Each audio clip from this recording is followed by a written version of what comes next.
it's Clarissa here. We are back in the Limelight, and I pushed the live button, so I want to let my guests know that we are going live as opposed to being recorded, which is very interesting to know. All right, we've got lots to talk about today, but in the meantime, I do want to remind you that you can follow these lovely interviews that I do on YouTube. So you'll go to In the Limelight there. We will be followed by a podcast, and you can see our podcasts at Apple Podcasts. Listen to them. Apple Podcasts, Google Podcasts, and we thank our friends over at Inspired News Radio. The magazine is on its way. We've got a new one dropping on June 1st, but you've seen, the last cover a couple of different times, and I've showed you that every time, so that you can get over to inthelimelightmedia.com and make sure that you are following along with all the amazing global entrepreneurs that I bring to the table. There's always something to learn, and we are always giving some really great resources. So with that having been said, today's guest is a woman that I don't know yet. She is a premier results expert, and she's been recommended to me for the show, and I can't wait to get her on so we can learn all the lovely things and luscious things that she's going to be sharing with us about what being a premier results expert means. Everybody, welcome Felicia Searcy. There she is. Hi, Felicia. Hi, Clarissa. How are you today? Where are you coming to us from? Thousand Oaks, California, right north of LA, Ventura County, Southern California. Fantastic. Yeah. So can you give me a little bit of I've been doing my research and I went behind the scenes, but I'm going to tell everybody really quickly what it is once the dinging stops. It's been a crazy morning what it is that Felicia does. And her purpose and her passion is to empower you to discover and live your best life. I think that that's something that we all really are honed in on right now, because life has taught us that we need to get unstuck and we need to be living powerful lives. We need to be living, let her tell you what we need to be living. How about that, Felicia? Go right ahead. Yeah, so it's understanding that we are these amazing, unlimited beings, right? That we have in our fingertips the most potent energy in the entire universe, which is our capacity to innovate and create, right? And we've all heard that, and we all feel inspired when we hear that. And to understand that building out something beyond anything that you've ever built before, really listening deeply to that heart's desire. The question that I use with people is listening deeply to the most powerful question that we can ask, which is, what would I love? That's the way that the universe, that's the catalyst that life uses, the universe uses to wake us up and develop more of our magnificence, our skills, our capabilities, our presence, our sense of awareness that there's something bigger at work. And as we do that, then we grow, we become happier, and we grow more of who we are created to be. And we bring more of our best selves, which is our highest contribution to the body of humanity. Without a doubt. Difficult times we've been passing these last couple of months, and living at home, staying at home, being at home, family, husbands, children, not getting out much, maybe a little bit of a sense of feeling stuck there. And what say you about how to move forward out of these very challenging times? Yeah. So here's the thing about it, right? That our dream doesn't go into quarantine. Right. And one of the things that I've as I've been working and listening with people, whether it's a collective lockdown or personal lockdown, understanding that life's conditions are never going to be perfect for us to move forward.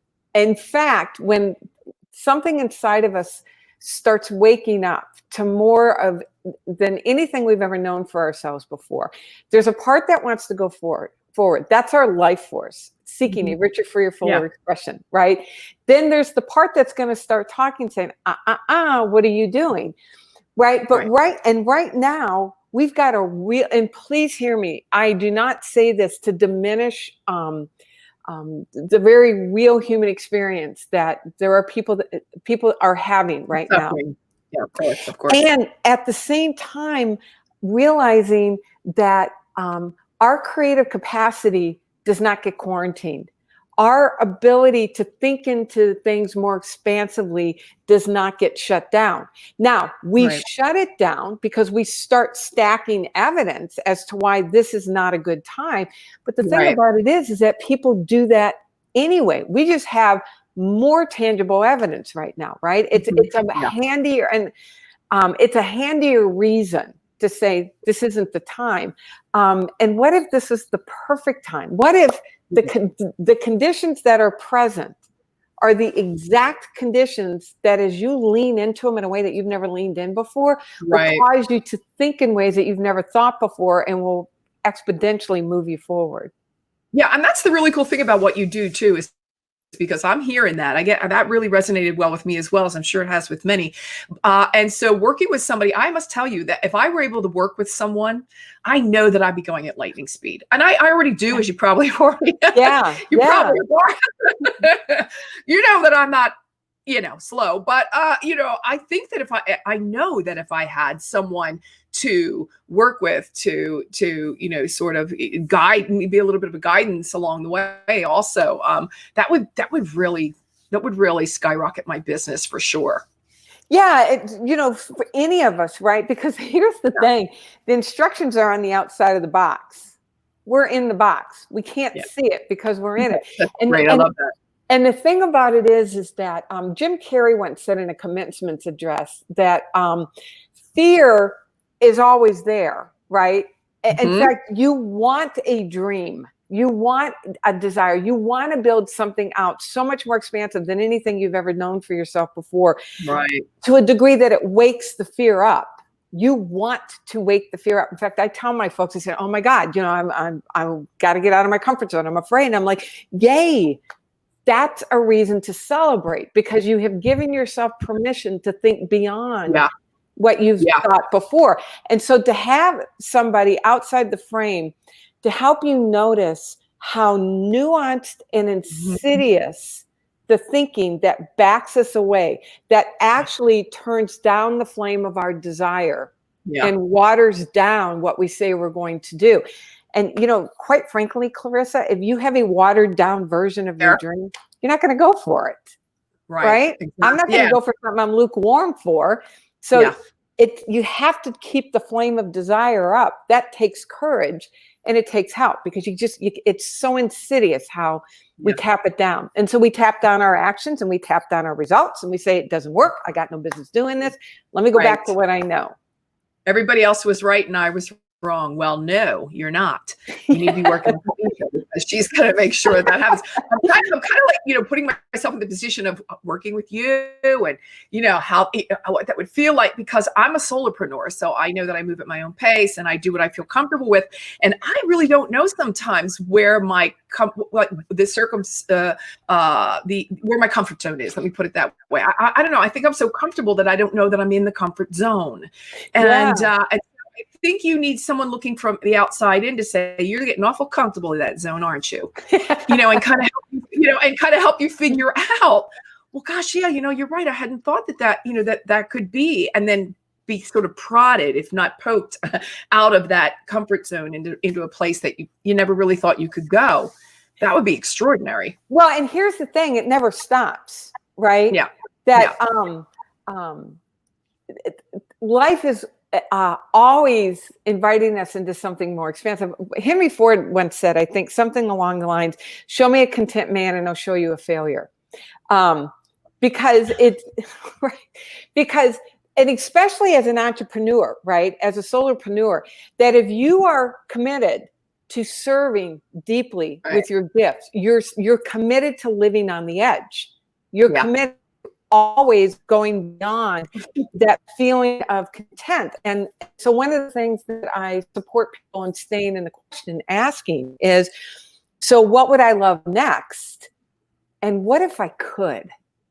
What if I could? And just fill in the blank and start playing with it, and notice where you come alive, and notice where there's that part of it, oh, but I can't do that. It's like, all right, there's where the universe is inviting you into. Yeah. Right. Well, I think a lot of women still sit back and wait for permission. And a lot of us are stuck in the, I'm not good enough. I'm never going to be good enough. Who do I think I am? I'm too old. I'm too young. I'm too fat. I'm too skinny. I'm too something. And if you make it up as you go, just to convince yourself that it could never happen. Never happen. Well, we as a species are built to stay safe. Yeah. Mel Robbins talks about this, the spotlight effect, that our whole system is designed to keep us safe. And when you start thinking about something beyond, many people talk about their comfort zone, right? And when you think about your comfort zone, it's physiologically, your body knows how to do this existence. I know how to do this. I don't know how to do that. So the brain then gets activated and says, oh, okay, that's not safe, right? And so then it starts going off on lots of reasons why it's not safe or it won't work. And people come to me, with this, oh, I know what my block is. I know what my block is. And it's like, you know what? It really doesn't matter what your block is, because it's going to be something, that part of you that wants to keep you safe. Yeah. You're going to invent it. You'll make one up. Exactly. That's it. Exactly. Always. Yeah. And so it's like, oh, if I could just get over this block. If you get over this block, there's going to be a next one. So let's learn how to stay in the energy of what brings you most alive, rather than getting stuck and trying to, figure out what your blocks are. Let's keep you moving forward, because that's where you're. Listen, you work a lot with the universal law. Yeah. And I know that there are 8 universal laws or something along those lines that are at least we know of. 100 exactly. of them. Look at the list, you Google it. I think about 8 of them come up, but I might even have them around here hanging up somewhere. But it just depends on who you talk to. Sure, I do. They're hanging around here somewhere. I got vision boards everywhere. But why do you love to work with the universal laws, and do you have one favorite? Yeah. So that's an interesting question. Do I have one favorite? I don't know that I have a favorite one, but I think maybe there's a foundational one. The thing I love about what immutable law, right, universal law, is that it shows the order of creation, and there's it's grounded in an awareness that there's a power behind it, working through it, that we have been given this gift, this amazing gift, number one, of our capacity to create, and that there's an order to it. So it's not just that there's these laws, but that there's an energy of love that developed this structure, this system, and then gifted us this and said, here, you are the beings to go put this into motion. So it's not by accident. It's not by happenstance. It's not by luck. It's not by special dispensation. It means that every single being can learn how to access this power and apply it intentionally to create the life that they are meant to live. So I love the order of it. Yeah. No coincidences, right? Yeah. Yeah. And, the older I've gotten, the more the more you live, the more you learn. And I've seen that happen so many different times with the coincidence thing that really is not. No, everybody it's not. It's every coincidence that you think is a coincidence has been preordained, and I think there's always a lesson therein that you just have to understand what the lesson was. Yeah, right? and I don't know that I'm a big believer in preordination. So you asked me what my favorite law was, and I think the foundational. Many people talk about the law of attraction. That's a misnomer. The law of attraction is actually the effect. The true law is the law of vibration. And so when we understand that our predominant thinking and the emotions that we're generating becomes the organizing pattern for this invisible field around us, what is ordained is that we will create and experience what is it that we are being, which determines our vibrational pattern. There's the ordination, the preordination. Right. There's the law, right? Yeah. And the more we understand that, then the more we're able to work with it rather than think it's happening to us. And realizing that we are the organizing pattern for this energy in our life. It's, when we get it. Yeah. It's one of the freest things. It's one of the most, it's freedom. It's freedom. We're never at the whim or the mercy of what's around us anymore. Okay, everybody, you can go take a look at FeliciaSearcy.com as we're talking. You can follow along. Here's the one I love, the law of give and take, because I give and everybody else takes. I know I got to work on that one. We got to work on that. I'm joking because the universe has been fabulous to me. So I'm always receiving, and I'm always in abundance. It's a joke. And people that know me, we get a little chuckle out of that because anyway, I'll just move right on. When you say, tell me about your dream life activation coach, code that you teach people. Yeah. So one of the things that I so appreciate about working with Universal Law is realizing that there really is a system. I call it a paint by numbers spiritual success system. So what I did was that I looked at what I've learned, what other people what other people are teaching and have taught, because this is certainly not new information. I certainly don't declare that like this is brand new information, because you didn't make this up. You didn't invent this? Didn't make it up. Not that smart. Wish I was. But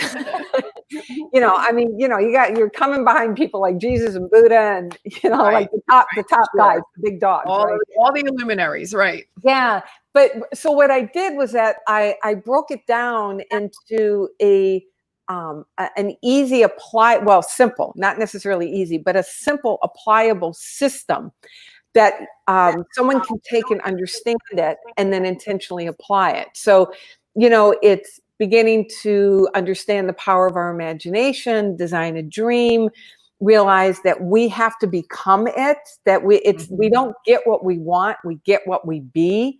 So who is it that I need to become? Who do I need to grow into? Understanding that it is the way that we bring our highest contribution. I talk about expressing increase. We activate our brilliance. We tap into the stream of infinite intelligence that's always guiding us.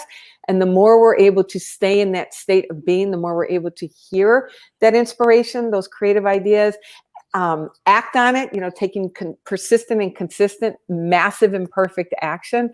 And then have somebody in our corner, have a mentor, a coach, somebody outside of us, and we give them access to our thinking to help us see where we've slipped into that pattern. So let me ask you this. So what would you say to somebody who has studied the universal law? They still have difficulty applying it consistently. Yeah. And those are my favorite kind of people to work with. I mean, that's basically what my coaching business is helping people understand, move it from conceptual to knowing and true application. It's number one, really understanding the process of visioning. Very few people really understand the process of visioning.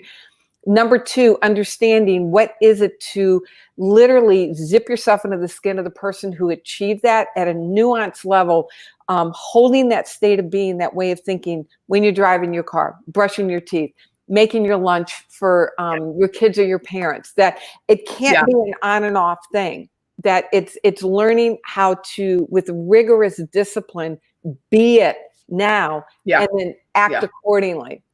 Or the change in lifestyle, like anything else. If you're going to change your lifestyle, the way you eat because you want to be healthy, it's the same concept applies here. You have to constantly, it's constant. You have to keep up on it and make sure that it becomes a part of who you really are or want to be.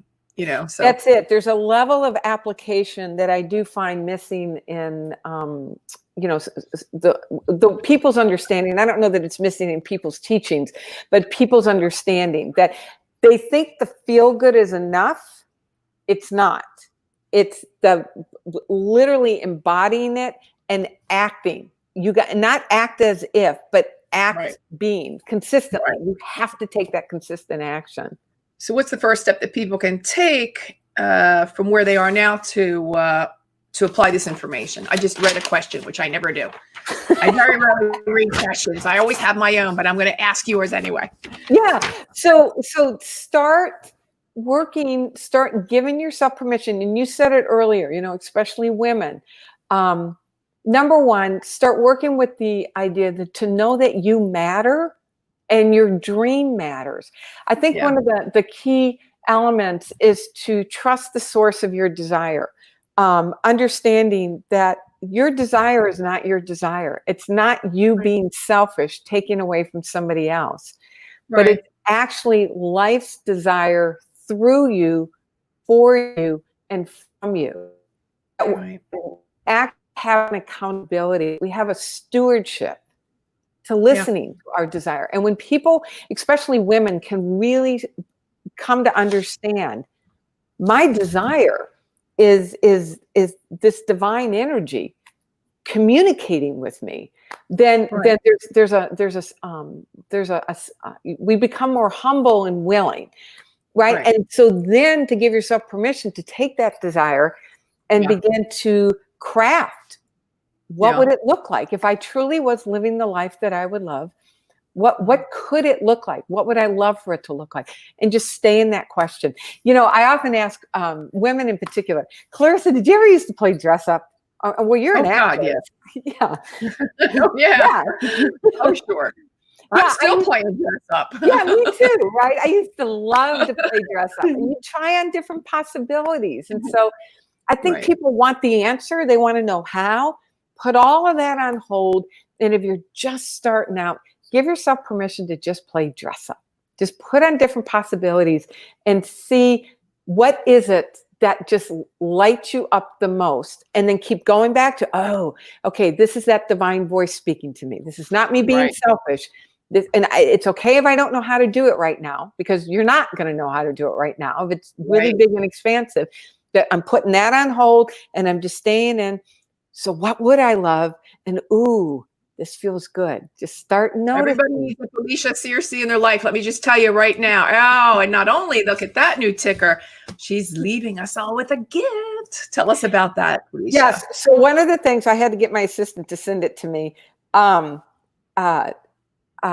One of the things that I notice, and what we've been talking about, is how people will have an idea and they start sabotaging themselves. And it can show up in a myriad of different ways. It doesn't matter how it shows up, it shows up. Right. So I've got Stop Self-Sabotage, 6 steps to unlock your true motivation, harness your willpower, and get out of your own way. Because as you do, truly, this is how you bring your greatest gift to the people around you and the body, and to our planet as a whole. And boy, howdy, don't you like that word?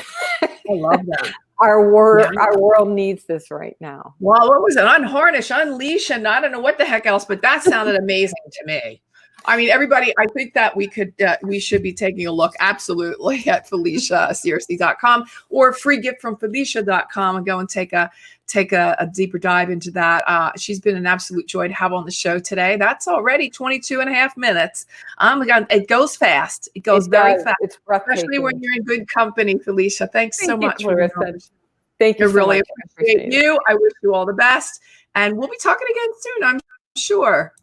Thank you. It's been an honor. Thanks, love. Bye-bye now. Thanks for watching this episode of In the Limelight TV, intelligent media for the savvy entrepreneur. Please consider liking, sharing, and subscribing to my channel and connecting with me on social. You can listen to this interview on Apple Podcasts, Google Podcasts, and Stitcher. And you can also go to inthelimelightmedia.com to read our digital magazine.